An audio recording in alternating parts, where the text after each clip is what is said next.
चतुष्कोणमण्डलं कृत्वा तदुपरि नैवेद्यपात्राणि धायेत गायत्रीमन्त्रेण पात्राणि प्रोक्षयेत सत्यन्वर्देन परिखिञ्चामि धेनुमुद्रयाममृते कृत्य ग्रासमुद्रया ॐ प्राणाय स्वाहा ॐ अपानाय स्वाहा ॐ व्यानाय स्वाहा ॐ उदानाय स्वाहा ॐ समानाय स्वाहा ॐ ब्रह्मणे नमः।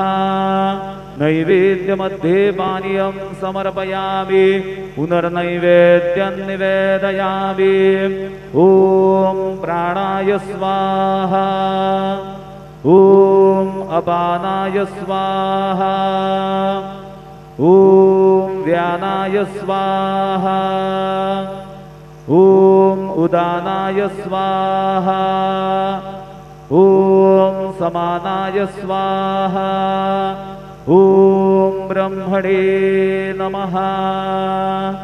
नैवेद्यं समर्पयामि हस्तप्रक्षालनं समर्पयामि मुखप्रक्षालनं समर्पयामि शेषोपचारार्थे प्रार्थनापूर्वक नमस्कारं करोमि।